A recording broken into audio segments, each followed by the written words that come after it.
Good morning. Thank you for taking the time to join us today. I am Lori Moss O'Keefe, president of MAAS Companies, and with me today is my colleague, Chris Brown, the director of construction management for MAAS, as well as Michael Baldwin, who's the president of Kitchen Professionals, and Marco Ecret, managing principal at SGH Architects.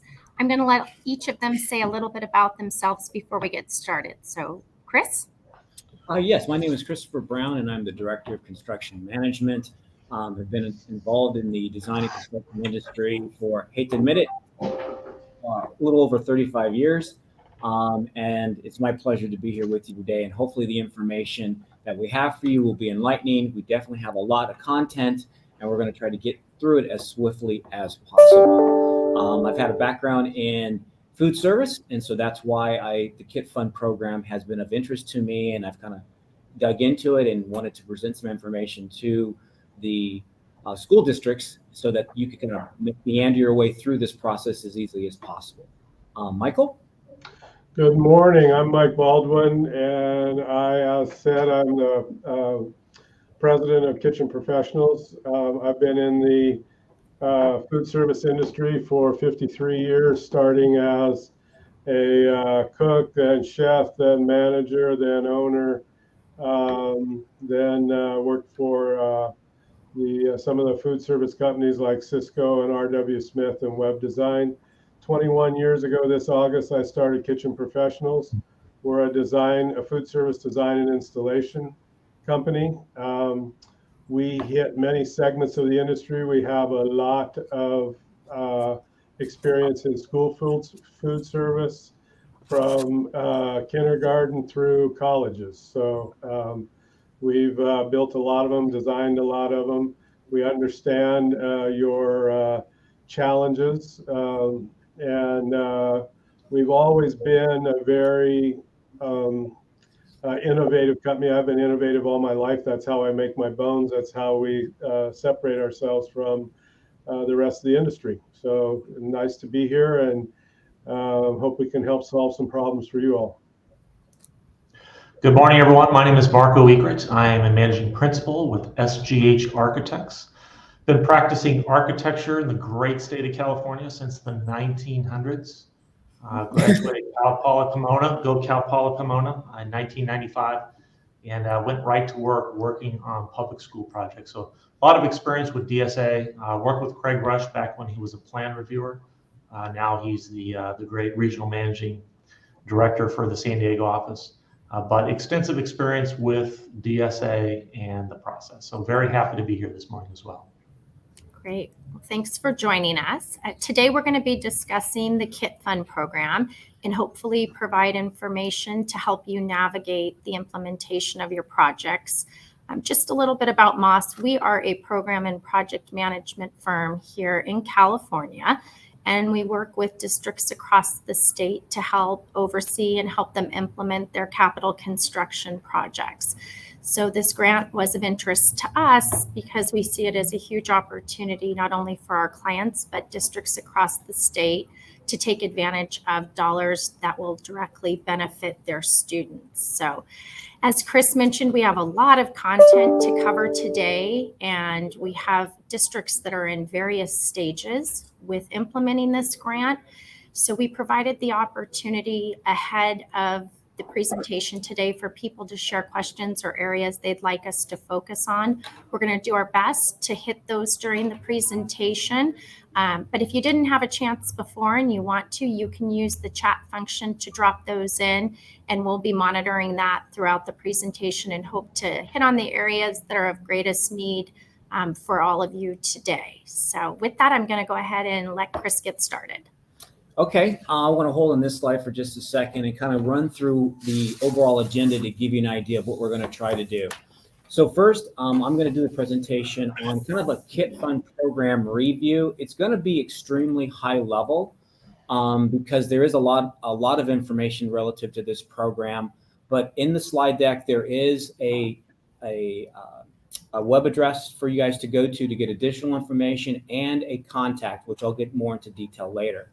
What Marco's going to do is Marco is then going to be doing an introduction on DSA, basically the Department of the State Architect. And as he had mentioned, he has a lot of experience working with DSA. In fact, he and I made a phone call with them this week in regard to this program.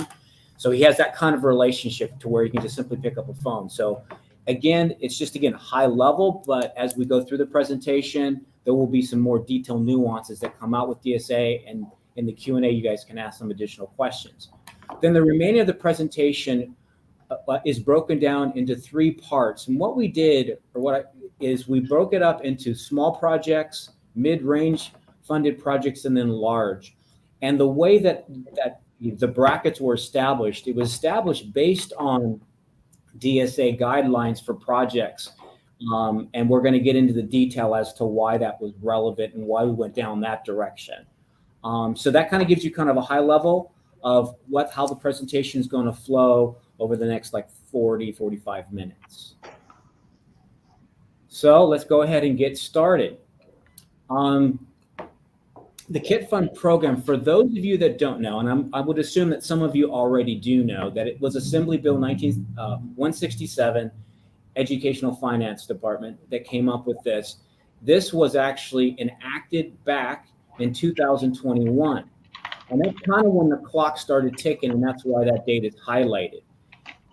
For this particular bill, $150 million was allocated as grant money for what they call LEAs, which are basically local educational agencies, or to me, I call them school districts, where 30 million of those dollars was for training your staff, and then 120 was for your ability to purchase equipment so that you could basically meet the universal meal program. This is where this all has generated from.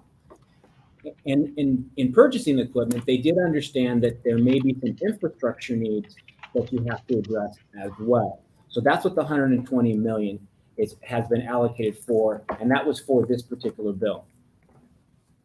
Basically, just high level again, what were you able to use this funding source for? So basically, cooking equipment, supporting infrastructure needs. So you're talking about ranges and ovens, steamers, and any of the electrical requirements that would be associated with the installation of those pieces of equipment. So that would be your mechanical systems, your electrical systems, plumbing systems, and potentially structural as well. And Michael and I will probably have a dialogue further on what some of those items might be and how that would be important to DSA.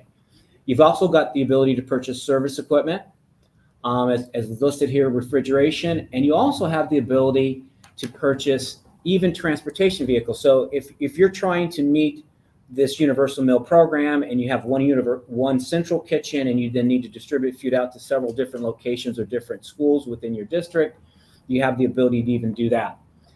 On the website, the KIT Fund website, again, which there's going to be a link and you'll see that in a second, there is a long, extensive list of what you can spend these funds for. So the California Department of Education did a really good job on their website. There's a lot of great information on there, and they have actually been having, I believe it is bi-weekly meetings on Tuesday at 2:00 to help people get onboarded, help them understand the process and the program. So just kind of a high level as to where things are at this point in time. The appropriation of funds have been as follows. Basically, 940 local educational agencies have received grant funds. The minimum amount that anyone has received is $25,000, but the maximum amount that any one entity had received was over 15 million. And as you can see, there's a huge disparity there. And that's kind of why I wanted to kind of dig into this a little bit and try to help people kind of navigate through it, because that's a wide disparity. So here's the program timeline. The funds are available. Well, the funds should have already been allocated to the districts that made an application. Right now, there is a June 30th, 2023 deadline. And so essentially what this means is that the funds, which I believe was distributed back in May of this year, the districts have a year to essentially, from that point in time, a little over a year from that point in time, to basically create the project, acquire the equipment that they need, or get the infrastructure completed, store all of this information, and then distribute that information to the state with receipts, etc., by June 30th of 2023. That is as of right now. And then the unused portions of funds are supposed to be given back to the state by July 30th of 2023. Now, there's an update to this, which we'll get into, but this is where the program sits at right at this minute, to my best of my knowledge. So here's the contact information that I have, and Michael Dasnick is a great resource. He's overseeing this program. He's very comfortable with me distributing this information, his phone number, his email address. If you have any additional questions that we're not able to answer to you on this webinar or this live, then please feel free to email him is the best way to get in touch with him. And then there's the website address there for you to get additional information on the KIC funds. Now, this recent update is what's really exciting, because I literally got this information from Michael on Tuesday of this week, when Marco and I were working on the presentation and getting ourselves organized. So here's what has happened with the state. Is there are now 2 pots of money. Now, I don't know exactly when this happened, but I got this information this week. So there's 2 pots of money. The original 2021 KIT funds, which is kind of what I just went through, of the $150 million, which these funds, as it's stating, is currently been expended, to be expended by June of 2023. However, the department understands how tight of a window that really is, especially for the projects that are in, I would say, over $120,000 in value, okay? The smaller dollar amounts, 25, are probably possible, but for those other ones, especially if you have to go through DSA, to try to get everything done by June 30th of 2023 is really tight. So they have asked the legislature to extend that date by 1 year, but this has not happened yet, as it's stated. So this is one of the things that you're going to want to keep track of, and we will certainly keep track of as well as time progresses. The other thing is this. Okay, the original dollar amount was 159. So in 2022, there's KIT funds for that, and that dollar figure is $600 million. So they've really upped their ante by 4 times essentially. And again, it's for the same application. There's $600 million there for kitchen infrastructure, equipment, and training. I do not know what the breakdown is. Keep in mind that the allocation for the 150, 30 of it was for training. So there's probably a similar proportional breakdown of the 600 million. This particular set of funds must be expended or used by June 30th of 2025. So you've got, with these particular funds, you've got additional time and additional money. Now, what Michael had communicated to me via email is that this information as of Tuesday, because that's the last time I looked at the website, was not on the website. They are in the process of basically encumbering these $600 million funds and updating the website. So this is in process. And definitely this is something for you all who are watching to keep track of this, to see when these funds are going to come available. And when they do, I'm sure they'll do the same thing that they did with 2021, and that is there'll be a series of webinars of how to onboard people, how to apply for the funds, the grant funds, and then how to manage them going forward. So this is really good information right now. And like I said, this stuff just came out to me via email on Tuesday directly from Michael. So now I'd like to pass this on to Marco to go ahead and talk a little bit about DSA and who they are and his experience with them. So Marco, I'll let you go ahead and talk about DSA. Excellent. Thank you, Chris. So DSA, 3 very important letters. They can either be your advocate or your adversary. It really depends on how you use them. My experience in the past has been, if you connect with them early, bring them along in the process during design, they're much more your advocate. If you come to them after the fact, when you've got issues during construction, they tend to be your adversary. So do with that what you will. But again, highly recommend you engage them early in the process. So the state of California is broken up into 4 distinct areas. There's the Sacramento region, San Francisco, Los Angeles, and San Diego. Each district within those areas reports to the Division of the State Architect Regional Office. So Doug Humphrey is the Regional Director of Los Angeles. Craig Rush is the Regional Director of San Diego. Those are the 2 we primarily interact with down here, down south. Next slide. So looking at the regional offices, their responsibility is for project plan review and approval, construction oversight, in approving project inspectors, and as most of you know, becoming an inspector of record has become a very rigorous process. They are our eyes and our ears in the field to make sure that the contractor is abiding by the plans and specifications. So they play a very crucial role in the overall process. And project certification, that has become a very big deal in the last 10 to 12 years. Oftentimes, or actually all the time now, DSA, if you have an uncertified project in a building that might have kitchen facilities, and that's not certified, that is going to hold up your project. So if you have not gone through the process of obtaining certification on your older projects, that's something you might want to get the ball rolling on in order to move these projects forward. Next slide. So looking at the approval process, there's 3 primary components to DSA. There's fire life safety, there's structural safety, and access compliance. So access compliance tends to be one of the components that is the most challenging.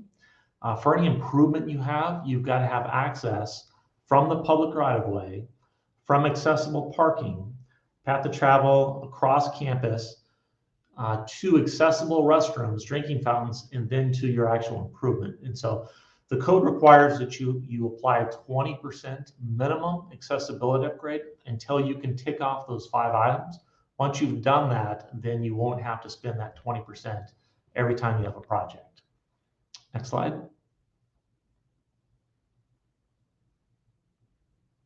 So DSA requires approval for new construction projects, additions, alterations, relocations of things such as portable buildings, temporary structures, reconstruction, and rehabilitation. Basically everything. There is a small list of things that they don't actually review and approve, but that list is very, very, very small. In particular, for the alterations and reconstruction, DSA has issued an interpretive regulation, which is on our next slide, which is known as the infamous IRA 22. And IRA 22 is basically the vehicle that we use to determine if DSA is going to review it or not. As we go through the different size projects here in a few minutes, we'll talk about the DSA requirements for those size projects. It really varies. But the bottom line is it's very difficult to not have DSA review and approve things. And one of the questions that we've heard as well is equipment. Does DSA require review of equipment? Well, the answer is it depends. If you're anchoring it to the floor or anchoring it to the wall and it weighs more than 20 pounds, DSA is going to want to see the anchorage for that. And so those are the types of things that are either going to pull it away from DSA review or pull it into DSA review. So next slide.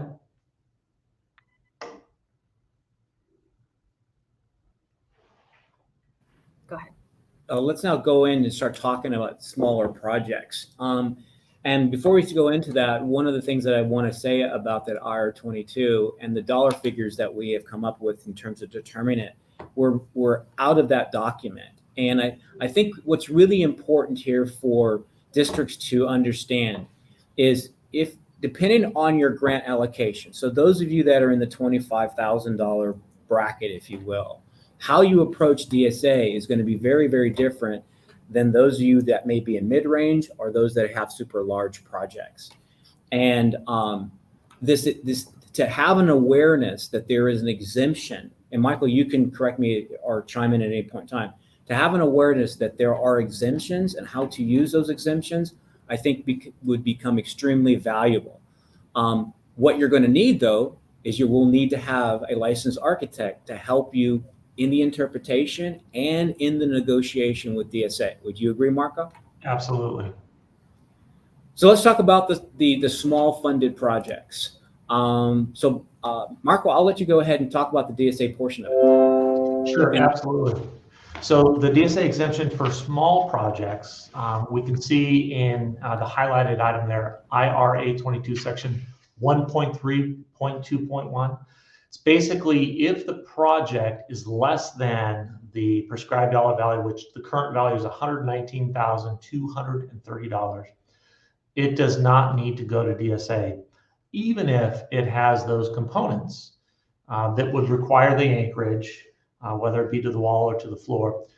The caveat, though, as you mentioned, Chris, is it's got to be provided by a licensed architect or a licensed engineer, and paperwork has to be followed through with DSA so they know something occurred on that particular building or site. Do you also want to mention the responsibility that the district is assuming when they use IR-822? Yeah, that's a great point. Everything comes back to who is responsible. And there was a section that talked about the school board is responsible for making sure that these things are occurring, basically, that the paperwork is in place, that the design complies with the current building code requirements as well. So the reason why I wanted to bring that up is because it's really important for your districts. If you go down this path, what responsibility and liabilities you are assuming. And the message I want to give you is, let's say you go down this route, you get a project exempted, and if you don't follow basically the IR to the letter and you deviate from that, and DSA finds out down the road at some point in time, there's going to be corrective measures and there could be fines associated with that. And so it's just really important for you as food service directors and as you're advising your superintendents, et cetera, on which path to go, that everyone's fully clear of what steps they're taking and the responsibilities associated with that. And Chris, if I could add one more thing to that too, Sure. If you're planning on being under the $119,000, you move forward with that project and the project ends up being greater than the $119,000, we're going to look at a different category. But if that triggers DSA review and approval, they're going to want to see those drawings and they're going to retroactively give you requirements to that, which could be very costly. Now, what I want to also add with this is, because I've seen the whole entire list of all the 948 grant applications in the districts associated with it. So, and I'm also very much aware that there are districts that have multiple site locations, so they may get a grant for let's say the $119,000. But they're planning to use that 119 spread it throughout, let's say 4 different schools to upgrade it, kitchens or to add kitchen equipment to 4 different locations. So Michael, I'm going to make a statement. You correct me if I'm wrong. This 119 is per project, not for a combination of projects. So if you have school A and school B and school C, and they all add up to 119 above 119, that doesn't apply here. What applies is if school A you're spending $30,000, school B you're spending $50,000. It's per project. Do you want to add anything to that, Mike? Absolutely. So I would say it's actually per site. Per site. So one of the things that's very clear in the interpretation regulation is you can't break up projects into pieces that fall under the 119. It's the improvement that you're doing at that one particular site has to be less than 119,000. Now, say you're doing work over one summer and you do something over another summer, a different summer, that's a different ball of wax. But in terms of trying to do multiple things in one summer or a period of time, they want to make sure you're not breaking it apart to come under the threshold. Okay. And again, the reason for that is because with such a tight window to expend these funds, these are going to be questions that you're going to be asking yourself on how to navigate. So to kind of give you an understanding of, okay, where do things sit here? Where do I sit relative to everybody else? So out of the 940 funded applications, 758, 80% of them were in the small category. So this applies to a lot of people. However, the dollar amount is only just under $30 million, and you'll see how the other numbers break down. So the average, though, is about $40,000 per site or per project. So this is really good information for a large group of people. All right, so let's talk a little bit about equipment replacement, and I'm going to hand this over to Mike and have him bring his experience into just kind of the process of procuring food service equipment. And when you're talking about, because at 25, 40,000, you're really looking at buying new stuff as opposed to major infrastructure remodel. There may be some minor stuff, and we'll get into it. Mike, go ahead. Why don't you share your thoughts and experiences with everyone? You're on mute, Mike. Okay, can you hear me now? Yep. Good. We got you. Cool. So the thing that we see in these types of projects that's the most difficult issue is that food service people don't always know what options are available to them. And if they had a refrigerator and it's working and it broke and they want to buy a new one, they buy a new refrigerator that's similar or the same, but they don't always consider whether or not it's the right application when you go do that again. So one of the things that we do with our clients quite a bit is we do feasibility studies. If you're doing a whole kitchen remodel or building a kitchen, we help you figure out what direction makes the most sense for your operation. We have very long-standing relationships with most of our clients where literally when they're buying a refrigerator, they'll call us and ask us, is this the right one for what we want to do? So we see one of the things that we see a lot is people going for the lowest price option, and you buy a refrigerator that lasts 3 years instead of 15 or 20 years. And a lot of that gets pushed by the funding that you have available and having to solve a problem.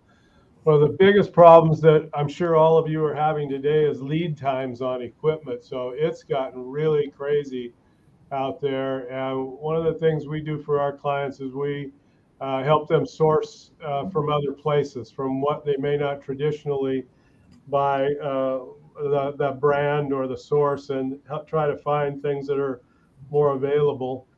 And then making sure that when you buy, and I'm just going to keep using a refrigerator for the example, but it goes to all levels of equipment.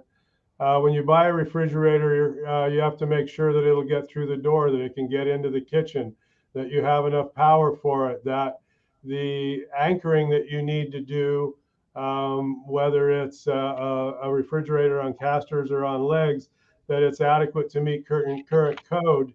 If you're replacing as is, or what do you do now? One of the big challenges with anchoring is that if you have a refrigerator, you're buying a refrigerator that's different than the one you have, and the layout of the legs is a little bit different, and you have holes in your floor that have your anchors in them, and now you have to drill new holes. Well, if you get too close to that old hole, it isn't going to work. So there's a lot, and I'm sure you guys have faced some of the things I'm talking about and many more, but there's a lot of these things to consider. The way we run our business is we provide a lot of free advice. If you call us on the phone, send us an email, send us a text, we will do everything we can to help you without charging you anything. And if we do need to charge you, we will let you know in advance what that charge is. We always charge if we go out to a site, and I assume you're calling from all over California, and we work all over California. We're based in Huntington Beach, and we also work all across the country. We have a lot of reach, and we have a lot of friends. Like I say, I've been at this for quite a while. Like Egret said, or Marco said, that I know people in the in DSA and in the health departments that I've known for 20, 30 years. So it makes a difference when we're doing these things. We also have very long-standing relationships with equipment manufacturers, and we sell and install equipment, but we are not interested in installing a refrigerator for you in San Francisco. It doesn't make, if you want to pay for us to do that, that's just crazy, but we do it. We will help you find a local installer, and we will help you vet those people because we have friends all over the state. And we want you to make the best use of your money. You don't get a lot of money. This is a wonderful windfall that has come about, and using it for the right applications to give you the best. It might be an opportunity for you to change your method of food service and make your kitchen more efficient and be able to get more throughput. Throughput meaning getting more kids fed in a shorter amount of time. There's a lot of people that are starting to go to scratch cooking, and a lot of the old kitchens aren't set up for that. They're set up for convenience cooking. So if you want to make those kind of changes or go the other way, we're glad to help you. And if we're not a fit for you, we're glad to help you, whether by your decision or ours. We're glad to help you look for somebody else.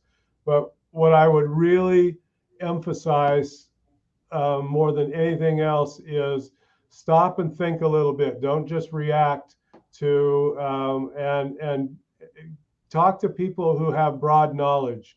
A lot of the times schools are dealing on purchasing programs, buying on purchasing programs. So the companies that you're dealing with don't assign their best people to you because they're not making what they perceive as enough money to justify that. So you end up with somebody who's a specialist in tomatoes telling you what refrigerator to buy. So these kind of things, and just understanding the full scope of what it takes to put a piece of equipment in or take a piece of equipment out. If you have a steamer under your hood and you want to put an open burner range in that, you got to make sure that hood can handle it. And I can't tell you how many times I've seen kitchens full of smoke because somebody's got a steam hood that they're putting open fire equipment under. So if I could add to that, Mike, about. In terms of equipment, just one clarification as well is this goes a little bit to interpretation, but we as architects and DSA as well. So equipment comes in two different types. There's type 1 or group 1, which is anchored to a wall or to a floor. And then there's group 2, which is movable, like a desk in a classroom. So if we take the building and we flip it upside down, anything that doesn't fall out is going to be reviewed by DSA. So the types of projects that we're looking at would be some minor infrastructure requirements to make room for that larger refrigerator that needs to get anchored to the floor. But when it comes to equipment that's not anchored, I would argue vehemently that is not part of the $119,000. Again, it comes back to a conversation with DSA for that clarification. But if you can put that outside of the $119,000, keep that specific to your physical construction components. That's actually a good point. I think Mike covered on this slide. We have kind of a list of the infrastructure things to consider. Mike did a really good job of touching on that. We will have this again on the other types of projects. So I won't spend time on this because I'd like to get to the more mid-range. So let's move on to that at this point. And we've got some questions popping up as well. Yeah, and I'll just add, Chris, we're going to make these slides available for everybody. Yeah. So don't, go ahead and focus on the information we're sharing. We'll be sure to push the slides to you so you don't have to worry about taking notes on that. And then, Mike, did you want to answer the question or share a little bit about the services you do around electrical load and assessment studies? You do provide that for districts should they need that? We literally can take a project or a piece of equipment from finding out what your idea is to handing over the keys, whatever it takes to make that happen. We are a small company as far as the people who actually work in this office, but we have broad reach all across the state and all across the country. We're finding people to help you do these other things. One of the things that's really critical in food service and any kind of work in food service is having architects, engineers, contractors that are food service literate. Yep. For those of you who are in food service, the worst thing you can hear is a contractor or an architect saying, hey, I can build anything, just give me a set of plans. And that's a recipe for disaster in food service, which I'm sure many of you have suffered from. So finding food service centric people whether we become actually involved or not, we will help you find the right people. We have a huge network of connections, and we want you to succeed, and we want you to come back to us when it is something appropriate for us. So we do everything we can to help you outside of that and inside of that, whatever. Yeah, well, let me add to that real quick. I have worked many years with Michael, and I've worked with Marco, and Michael definitely understands when he needs to pull in an architect or an engineer. He understands the baseline information that is needed to give to those specialty entities, especially disciplines. So it's a good resource. I know Marco has spent a lot of time in food service as well. So what Mike has said is that it's really important to find design professionals and service providers that really understand what it takes to put in equipment into an existing kitchen or to upgrade an existing kitchen. Keep in mind, this is a specialized form of construction and design that not everybody really understands. And what does that mean? If you hire the wrong person or you don't have the right consultant, it will end up costing you time and money without a shadow of a doubt. So that's all I want to share with that.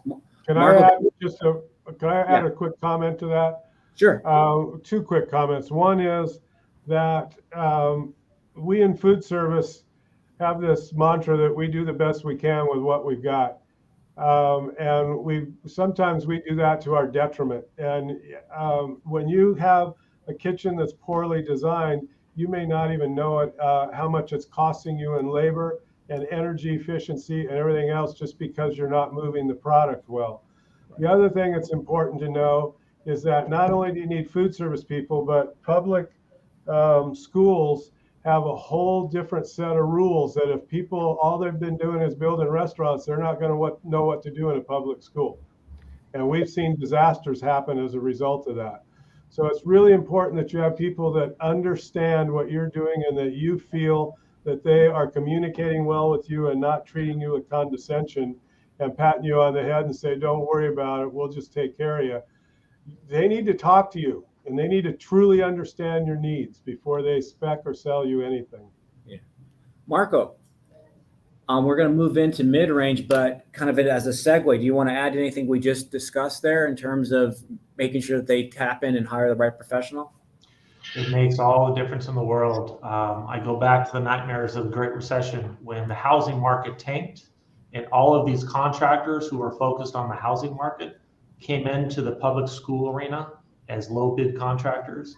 It was just a complete disaster because they're just two completely separate and diverse project types. And they just weren't used to the DSA inspectors, DSA field engineers, the requirements of the California Building Code. So I would completely agree that you've got to get the right contractors with the right experience working on your projects. All right, so let's jump into the more mid-range projects. Michael, or not Michael, but Marco. Sure. This, DSA occasionally puts out these interpretive regulations or guidelines, which you read it at first, it's like, oh, wow, that's great. We can do a project up to $268,000 that doesn't require DSA approval. But when you read the fine print, it's very difficult to obtain that. So what they basically say is, hey, anything above 119,000 and below 268,000, it's free range, right? You can do all this stuff as long as it doesn't trigger structural or access. And it's very difficult to do anything that doesn't trigger structural or access. You've got item 1.3.2.2.1 at the very bottom. It says a California registered structural engineer shall examine the project and prepare a written statement certifying that the project does not contain any work of a structural nature. It's very, very difficult to find a project that doesn't require work of a structural nature. Yes. So the DSA gives this to us, they quickly take it back. And it comes back to the interpretation and the discussion and building the relationship with DSA to get their input as well. All right. Continue. In terms of The paperwork, you do have to file it accordingly. And again, any work you do, you really want to or need to have a licensed structural engineer or a licensed architect to do that work. And everything needs to comply with the California Building Code. And so one of the things too, like we mentioned before, if you get above that 119, you've got to go to DSA. If you get above that 268 number, that's got to go back to DSA. That type of work is a bit more extensive. And again, if you're required to go to DSA after you've already done your improvements, now you're having to rip things apart to make sure they comply with DSA. DSA is notorious for finding things that they didn't see before. Many times we've gone through the approval process, we submit our drawings, and they might have a comment over here. And so we address that comment over here. But in their comments, it's like, oh yeah, and this over here, right? We want you to address this. Well, would have been ideal if they saw that the first time, but they're notorious for the re-looking at things that they looked at before. Great. Well, I'm not going to spend a lot of time in the interest of our time for presentation going through the approach, what funds have been appropriated for this category. Roughly, it's 10%, and you guys can take a look at those numbers. Again, with a project or site location size of basically 120 to 268, you're now getting into a remodel, and there's going to be some kind of an alteration that's associated with it. It's going to also have much larger pieces of equipment. I could see some major walk-in refrigerators and freezers. Michael, would you agree at that dollar figure? So these are larger scale projects, which we're going to require a lot more planning. And again, with what Marco is saying, if you're going to fit within that exemption, you're going to have to really have a conversation with DSA and an agreement with them. The thing that Marco had alluded to is that even though DSA gives you this exemption, and your focus area is just your kitchen, so to speak, DSA, because they're looking at accessibility and fire life safety, there could be scope created with that, and all of a sudden you're outside of the four walls of, quote, your kitchen, and you have to negotiate that. So project planning and phasing becomes really important with the mid-size and above types of projects. Prioritizing your locations of stuff is going to be really critical. Having an overall master plan schedule of your project or projects is going to be critical. Marco, do you want to add to any of these items? Yeah, if I could. One of the critical things too is DSA is a little bit lenient if you go back up to 2 code cycles. So every 3 years is when we have a new building code. So as of January 1st, 2023, the 2022 building code will come into place. So if you're looking at a site where you haven't done anything for, say, 10, 15, 20 years, and you're going and you're moving things, adjusting things, that could become an issue. An example is we did a stadium upgrade, and DSA wanted to see the restrooms. They said, hey, the new code requires this partition to be moved over 3 inches.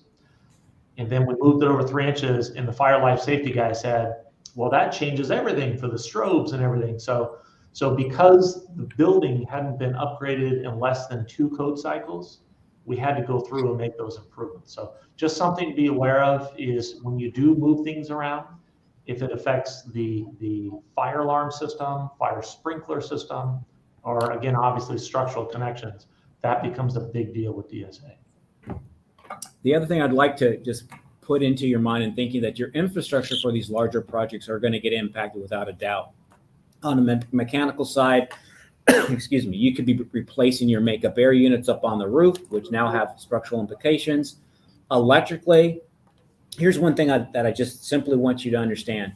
When you buy a new piece of equipment, let's say you have a refrigerator now, and you're going to buy a new refrigerator. And let's say it's the same manufacturer and it's the same model number. Do not assume that the electrical requirements or the plumbing mechanical requirements for that piece of equipment is exactly the same. A lot of times, surprisingly, to someone who doesn't know, they are not. So just be aware of that. And then also in terms of, we haven't talked much about plumbing, but when you're dealing with a kitchen, your waste lines, grease, all those things become important issues as you're beginning to do remodels. and alterations.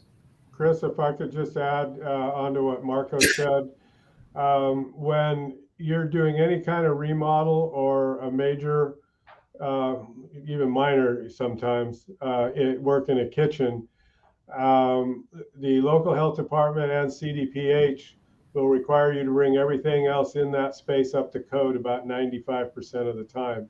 Yeah. So if you have other stuff, especially if you're submitting plans to remodel a kitchen, anything that's not to code is going to get added to that, to health code, to current health code.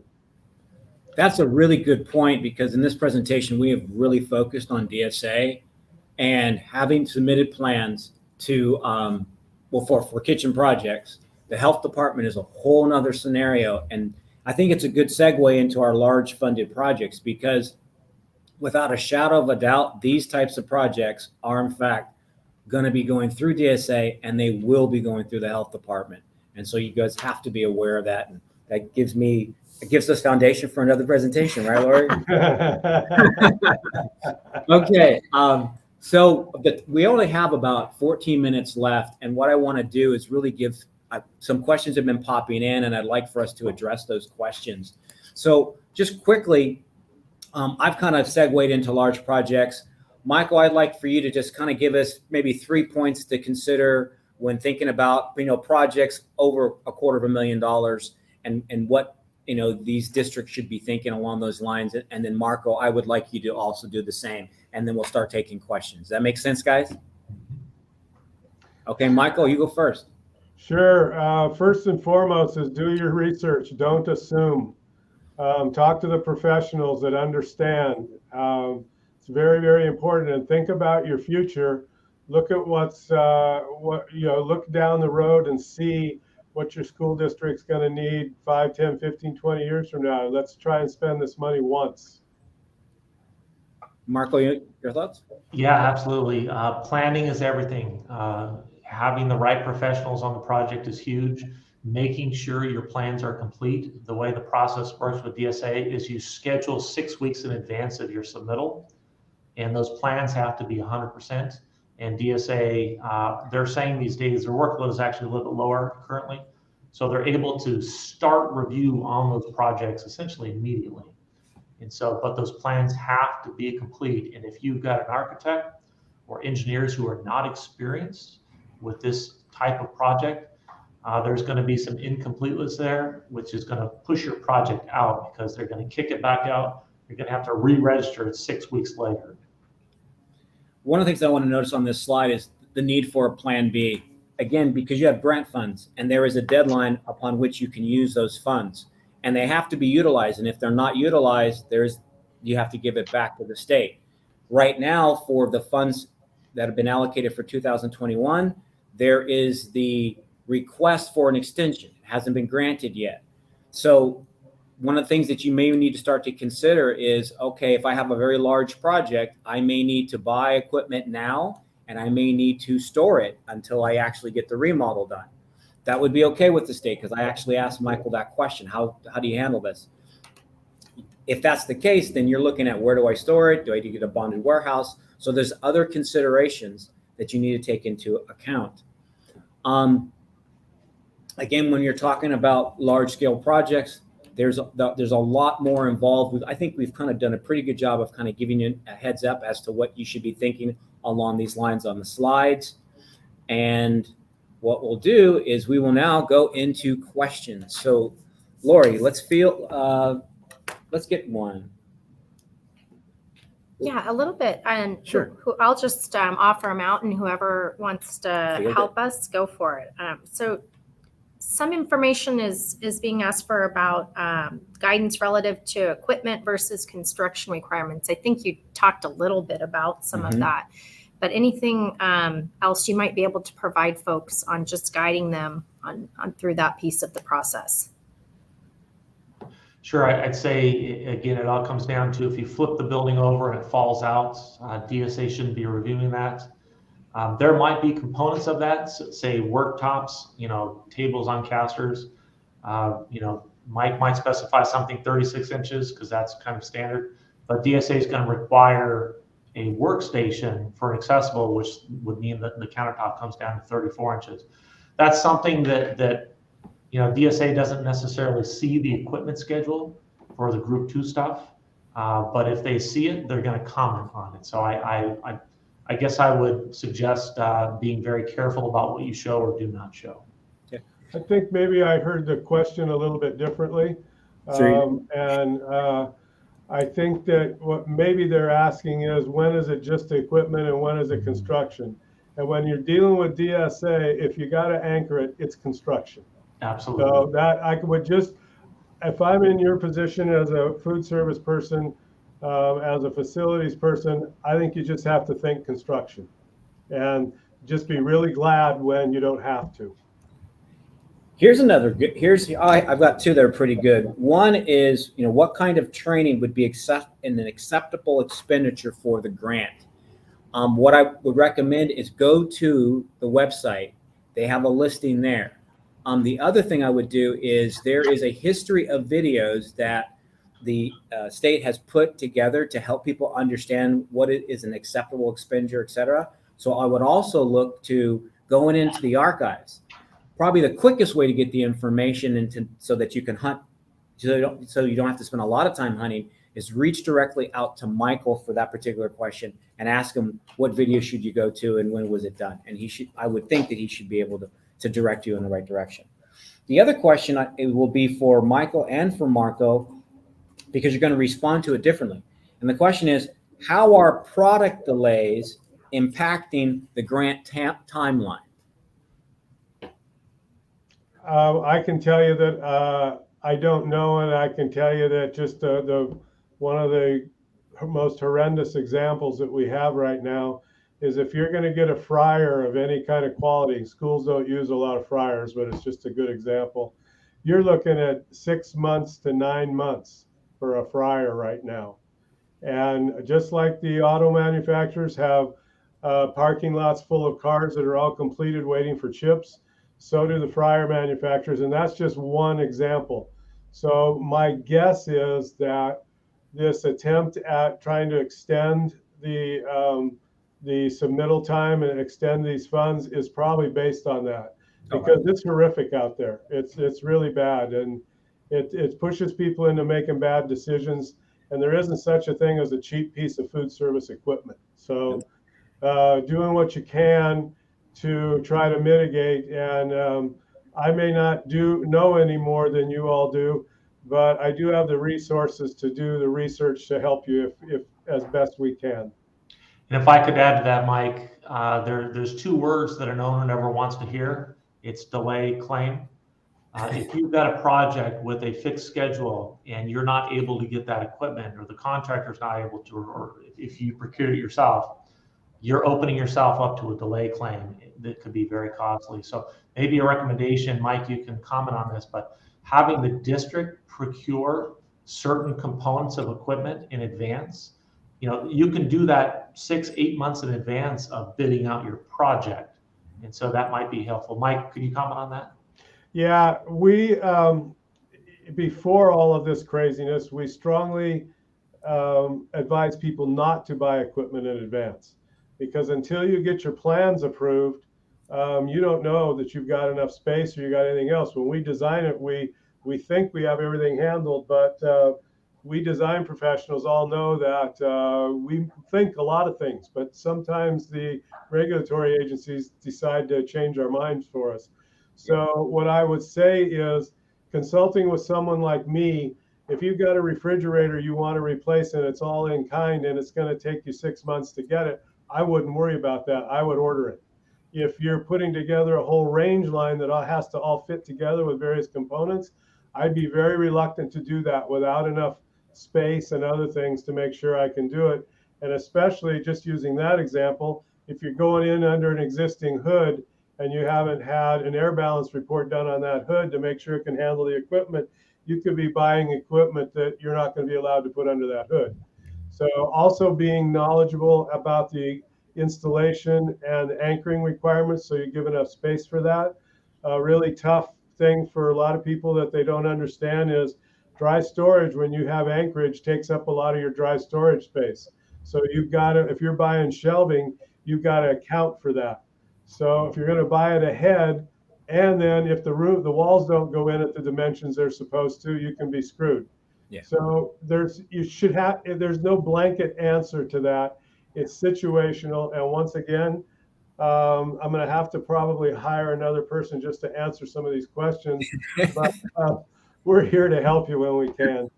Well, and that's one of the questions I think that we're getting, Mike, too, is, a lot of people are probably trying to navigate this with either existing staff they have or resources that they're, accustomed to working with, but kind of when to say, wow, maybe I need some additional help. And, any ways to look at that and what the tools might be. So I think you guys have given a lot of different parts along the way of things to be watchful of or mindful of who you are using to help you. And I think Chris has a slide that has everybody's contact information on here. But we will be, like I said earlier, we'll be posting and sharing the slides. So hopefully that will be a resource for you. Chris mentioned the website, which is a great resource. And this will be obviously in the slide deck, but also take note, and you can reach out to any of us. And I know Mike emphasized this, and our company comes from the same approach. This is the reason it was of interest to us, was such a windfall of money and such a benefit for the districts and their students. And so we're looking at ways to, if it's not us to help you, we will put you in touch with somebody who can help get that direct benefit to your students. And I know the same goes for Mike and Marco. So that's really why we're putting this information out, is to connect not only with you guys, but also you can connect with each other. We're happy to share and create a community of folks beyond this. So contact information is here. And even if you've got questions, like I said, send them our way. We'll help put you in touch with the right folks if we're not the right ones to help you. Yeah, and I'll kind of also close with saying that I think the big overarching message of this webinar was to take, like Mike had mentioned in the presentation, pause for a second, because yes, there is this pressure of a deadline, and so our tendency is to react. But I'm hoping that through the course of the last hour, you got an understanding that it's going to be really important to pause and plan. Figure out your strategy on how you want to utilize these funds and meet the need of the Universal Meal Program, and more importantly, meet the needs of being able to feed the kids. And so there's a lot involved with that, and you're not going to summarize it in just a 1-hour presentation. But if we've equipped you with the ability to pause, kind of begin to plan and execute relative to your size projects and the number of different schools that you're trying to implement changes to, I hope that was of benefit to you this last hour. The other thing that I would recommend too is this, and this just occurred to me as we were doing the presentation. Because we know that there has been a request to the legislature to extend it, but it hasn't been approved yet, it may be beneficial for those of you that have larger projects that find it very difficult to meet the 2023 deadline. I would send Michael a letter, and I would say, hey, this is my project, this is the scope, this is what I want to accomplish, but this is the time frame that I need, and give them a date that goes beyond 2023, but within 2024. Yeah. And hopefully that equips him and his department to then go to the legislature and say, hey, look, these are the districts that are saying this is a good idea. I think we should do it. And I think that kind of concludes today. Yeah, just of note, Mike made a correction to the slide. So I want to make sure everybody gets that correctly. The correct phone number for Mike is 714-841-0531. And Mike will change it in the slide. So when it goes out to folks, they have that. Sorry, Mike. My bad. Again, I want to thank Marco Egret with SGH Architects. He gave us a lot of great information and insight into DSA, and of course Michael Baldwin with Kitchen Professionals. Guys, this has been a really great presentation and discussion. It flowed really well, and I look forward to doing the next one with you as we gather more information and we do an update to the people in the educational world. All right. Thank you both, and wish you blessings. Thank you. It was a lot of fun. Enjoyed it. Yeah. All right, guys. Bye. Thank you so much. And thank you guys, and have a blessed day.